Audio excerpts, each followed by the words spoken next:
Hey, what's up? We're live. I'm Dr. Chad, everybody, here with Dr. Caden. We are Energy Physio, and we'll just give you a little quick background on who we are and what we do. So, when I started out with Energy Physio, we almost exclusively were treating CrossFit athletes. So, that's where our marketing kind of centered in at. That's where my passion centered in at as a uh, both sport athlete and lifting athlete. CrossFit was really where I thrived in terms of education and treatment, helping those types of athletes get better. Dr. Caden is a physio as well as a CrossFit coach, so he's kind of got a unique perspective from both sides of the coin. But really, what we've noticed over the past 3 or 4 years treating lots of CrossFit athletes is we run into the same subset of problems, and that's really what this live stream is going to be about. We're going to be here at the same time every week. So if you're catching this after the fact, that's okay. You should always be able to find these and go back and look at them. But no, like every Wednesday at 2 p.m., we're getting on, we're drawing CrossFit coaches in, and we're hoping to just share some simple techniques and strategies around managing pain and movement limitations in your athletes on the fly. Because we know like the clock is on, you're in a class, you got 60 minutes, you got, a lot of people in the class, and managing all those people can be difficult. And so we end up running into the same problems when those athletes end up here in the clinic to get help for a pain condition. And a lot of times that could be easily solved in the gym.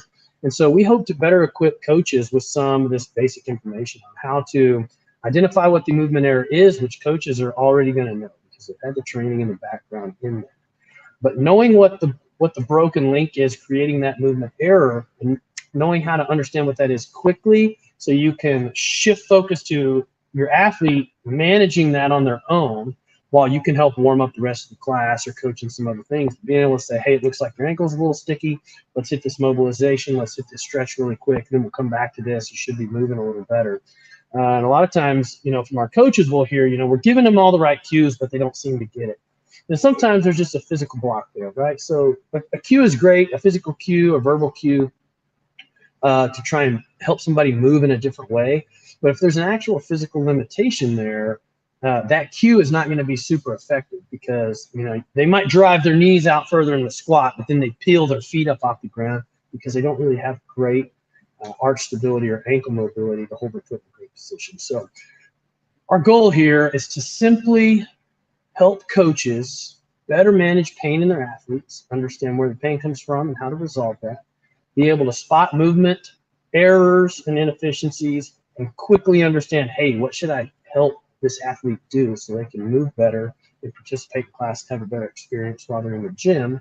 And I think if we can do that, that's going to allow us at Energy Physio to treat a lot of people through the coaches, right? Coaches have such a unique relationship with their members and their athletes that we don't have the luxury of having. So when somebody comes here, we have to start over, fresh relationship with somebody. And that's a little overwhelming for a lot of people. But we know that people who are plugged into a gym, they have great relationships with the coaches, and the coaches have great relationships with their members because they get to see them and interact with them daily or close to it. And that's a much better place to be in when you're trying to help somebody develop lifestyle habits around getting more mobile, moving better, increasing fitness, and passing down some of this information in a way that's a little more intentional and applicable in the moment. And so that's really what we hope to do with this live stream, is just share some of that with our CrossFit coaches, kind of provide an outlet for questions and a resource for answers. And we're going to rope Dr. Caden in here because he gets to see both sides of this. So Caden, as a coach, you're running a class. How frequently would you say like somebody has an obvious movement restriction or like they've already expressed, hey, this thing hurts, and so I need to scale. What's my scale for this? What's my regression? How often do you think those things come up in the class setting where you're at? It's pretty frequent. We've got a decent amount of people who have to scale or change something, whether it's due to a restriction that keeps them from getting work done or an injury. But I think what's even more telling is I notice a lot of people who probably should be changing things, but they don't, whether that's an ego deal or maybe they don't realize that they're not moving quite all that well. And I think that's the unique opportunity that CrossFit coaches have to be able to find those things that are wrong and point them out to people who may not realize, like, hey, I am collapsing at the bottom of my positions, and it doesn't look that great. And it may lead to something later on, but getting it solved now is probably the best option. But it's pretty common. Yeah, man. So you bring up something else that's kind of interesting in the group class space, where coaches are supposed to be coaching. And this is my experience, and you can say yes or no, or plead the fifth, whatever. But it's been my experience that most coaches want to be liked, which everybody wants to be liked, But in that space, it's so important to protect the health of your members, to be respected. That's my opinion. Take it for what it's worth. I don't care if you like me. I'd rather you respect me, and I'm going to tell you the truth.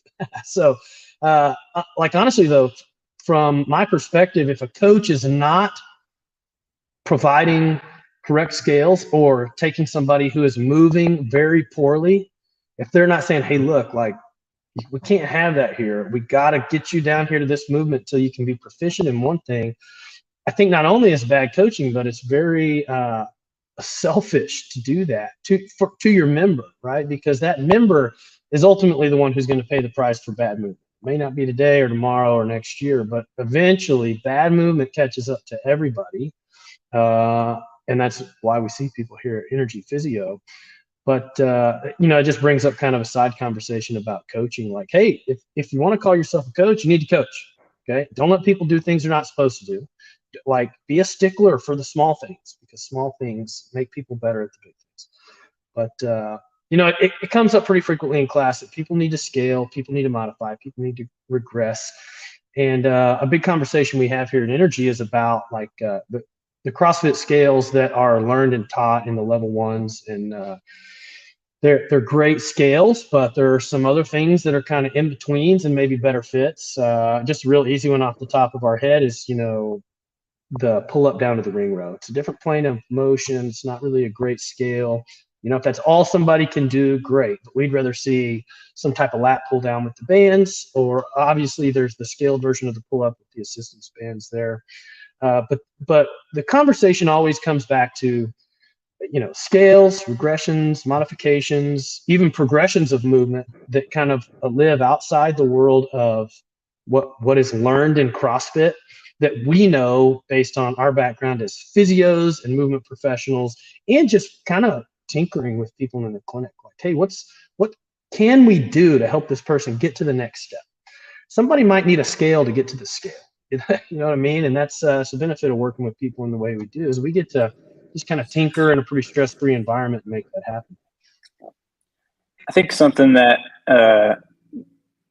needs to be distinguished is, like, are we scaling because we're hurt?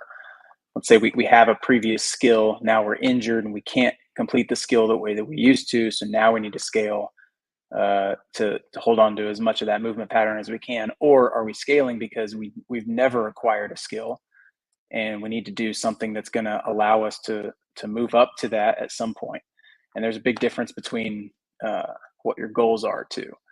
I had a recent experience, kind of frustrated me a little bit. I'm not sure if this will ever be seen by this person later on, but here's my opinion on what happened. I had a new person come into the gym who was pretty out of shape, had not done stuff in a long time, had some injuries, the back was an issue, and the day called for some rope climbs, ring dips, and pull-ups. And the rope climb scaling is what it is. Tried to do rope pulls, that didn't really work. Couldn't come up with something different from that.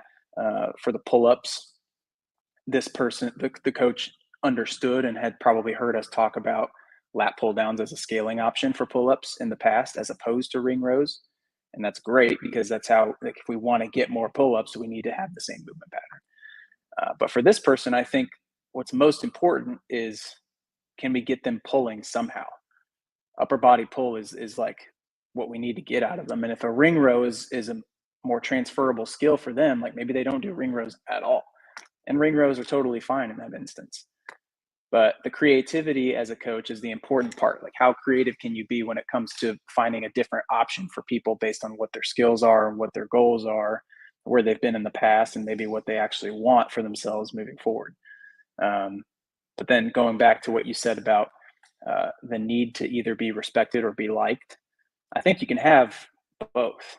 You can be an extremely likable person, but if you know what you're talking about and you can, speak on some of that authority as a coach, people will respect what you're saying and they'll take your word to heart. And you can do that in a loving fashion too. It doesn't have to be either or. But there's a lot of coaches that have lots of friends that do CrossFit too, and so when they're coaching their friends, it's really hard to want to have some sort of authority when you're leading a class. Yeah, interesting dynamic. Anytime you get a bunch of people in a room doing the same thing, got differing opinions, and lots of things can kind of fly up in the air. But you're absolutely right. Being a great coach doesn't mean you have to be an a-hole. It doesn't mean you are totally separating yourselves out from relationships that you have in there. But the thing you mentioned about creativity, I think, is really important because we know CrossFit, it's a weekend cert, right? And there's going to be kind of different mental spaces around what each person's going to pull out of that. They're all learning the same material, but how somebody processes that material can be drastically different. It's just like talking to somebody. You can say the same thing to 5 people and they might all hear the different thing. Just have them repeat it back to you. It's like that game telephone. You said one thing, by the time he gets back to you, it's like, that's not really what I said.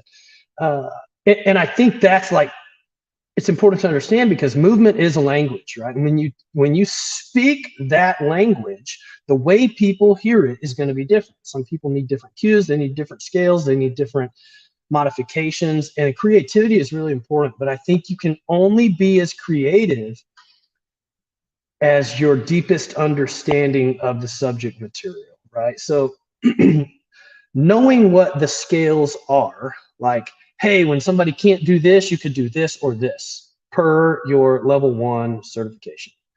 That is not a deep enough level of understanding to be creative in how you choose different scales outside of those, because you're not really comprehending what is the concept, what is the movement foundation that's at work here, what's the movement concept that we're after. And is it pulling, is it metabolic, is it aerobic, anaerobic? There's so many things. Like, you have to understand what is the goal and how is the body going to accomplish that.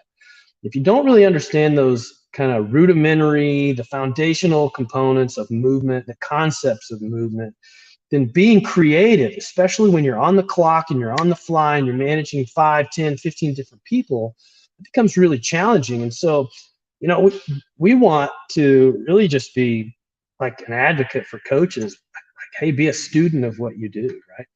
Don't just coach to coach or coach because it's fun. But do it to be the best at what you're doing, because being a great coach is going to serve your members and your population in a way that's so much different. And if you can provide valuable information in a way that's respectable, but likable, is going to just increase the value of the community that you're creating inside the gym just by pursuing greatness in the thing that you're doing and understanding movement to a deeper level. Yeah, and it's like, if people are paying lots of money to do CrossFit, and part of the reason why they pay that much money is because they want to be in a group environment and they want somebody to tell them what to do and to help them figure stuff out. So if you are coaching just because you want to get your membership for free and you're being lazy during the class and not actually providing the value that these people are seeking with what they're paying to be there, then don't coach. Maybe help people on the side every so often if you want, but don't do it as a side job if you're not going to treat it like a job. And it is a weekend cert, and I would say the value that you get out of that weekend is pretty high, but you can't just learn what they tell you in those 2 days and then go immediately start coaching CrossFit without any sort of like build up. And that's where I feel like having some sort of shadowing program, or actually being with a coach live for like a month at least, to really see the nuances of how you build that stuff out, is going to help a lot. But as a coach, it's, in my opinion, it's your responsibility to be as educated as possible, because you are providing a service to people who are paying you to get something done. And you owe it to them to make sure that that's as good as it can be. Yeah, that's a great point. And that's really any profession. It's not CrossFit coaches or, Orange Theory or fitness in general. That's really anything. Like so many people are just lost in the sea of, I'm making my salary, collecting the check, I'm doing what I do without really investing themselves into that, or investing in skills that can make them better at that. It's not a coaching thing. That's a human condition type of thing. So you got just got to understand, being great at what you do and being a student of movement will help your athletes in a way that is like mind-boggling to them, maybe even yourself. It'll create a different environment in your gym. And if you think back in the not too distant past, CrossFit had a real bad reputation for injuries, and that stems back to anybody with 3K and a CrossFit cert could fire up a gym and call themselves a coach. And so good coaches got bad reputations, good gyms got bad reputations. And so what we want to do is, like, one, help coaches bust the stigma, right? Because CrossFit is a great training modality. Okay. Now, so we've got some beefs with CrossFit too. We'll talk about those later. There are some things built into the mentality around CrossFit that are unhealthy. And if you're a coach and you're listening to this, you could probably understand what those are. You probably got the same opinions we have on a lot of things, but that's for a different time. But we want coaches to know, like, hey, we're in your corner, we're supporting you in this thing. We think people. We don't necessarily think all people should be doing CrossFit, but we think all people can do CrossFit, and should they choose to, there's no reason why they can't do it and stay a part of the community and do everything that everybody else is doing, right? So, and if it turns out that, like, CrossFit athletes get a hold of this and are watching for some reason, we want you to know, like, hey, look, we're trying to help coaches be better. We've been helping athletes be better for long periods of time. There's nothing wrong with CrossFit. So if you're thinking about, man, CrossFit's bad and I should get the heck out of here, not true. I mean, at the end of the day, it's your personal preference, but nothing wrong with CrossFit. As we say at Energy, there's no bad movements. There's only bad movers. So take your pick. Which side of the fence are you on there?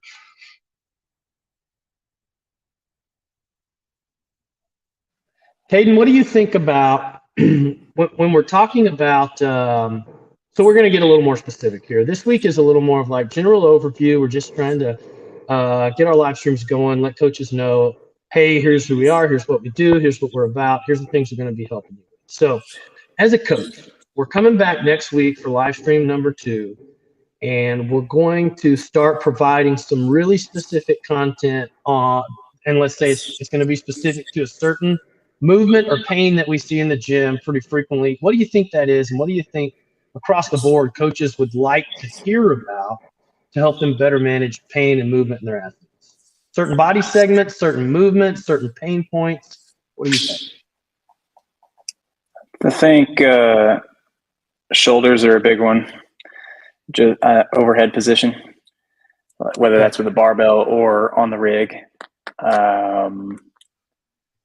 Hip and low back type stuff that pops up quite a bit.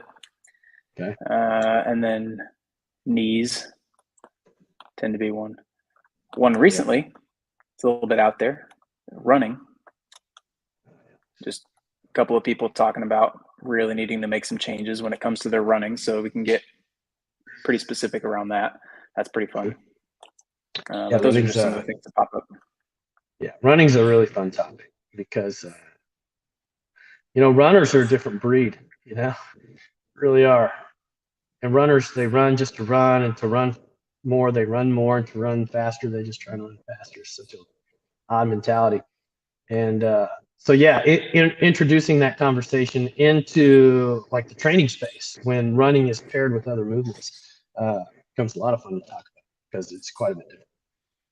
You'll hear us talk about a couple of things. Two L3s. We got like an L3 and a 3L. One is loosen, lengthen, load, which is how we manage joint pain, joint limitations, and movement in a very systematic process.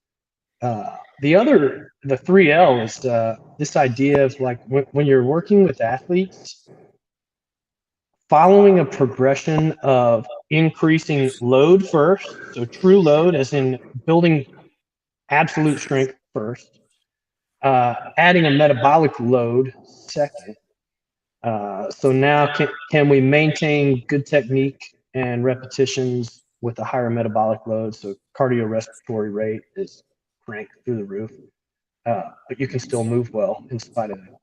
And then the third load is speed. The speed load, which is a neurological load, which is where you challenge the athlete by doing the movements faster. So just take the air squat. You're squatting on a 2-second tempo, and now you're squatting on a 1 second. So just increasing how fast you go, or doing movements that actually require speed, like snatch, clean, push jerk, where you have to generate a lot of force to create speed through the bar to do that. Those things are always the greatest indicators of people's mobility and motor control, because the speed load is all three loads combined. When you do something really fast, it increases the true load, it increases the force of the body, it increases metabolic load because the faster you do something, the harder your heart pumps and the harder you have to breathe. And the harder your neurological system has to work to maintain your body. And so those are kind of three concepts that are going to weave in and out of every conversation we have. But for the sake of next week, let's just plan on tackling the shoulder. And for those of you who are going to tune in next week, we'll just kind of give you this brief overview. The shoulder has basically 4 different positions. And if you have followed along with Dr. Starrett at all, you'll notice, he's got the 4 archetypes in the shoulder. He's got overhead, hang shape, press shape, and front rack. And so we'll kind of blend all the way through those 4 different positions, how to manage those, how to spot inefficiencies in each position, what inefficiencies in the positions look like through functional movement. So how to spot, like, if somebody's missing overhead range of motion, what does that look like in the spine? What's in the hips? Because that's where you can start to solve some of those problems. And so we'll talk through, like, what are the things we see from a movement perspective, how to identify what the broken link is, and then we'll kind of cue you into some easy mobilizations that you can give your athletes that'll help them resolve those restrictions in just 2-3 minutes, so they can get back into class, move better, respond to your cueing better, and ultimately have a better experience at your gym. So that'll kind of be the direction we head next week, and I hope to see you there. Cool. Yeah, we'll see you later. See you guys.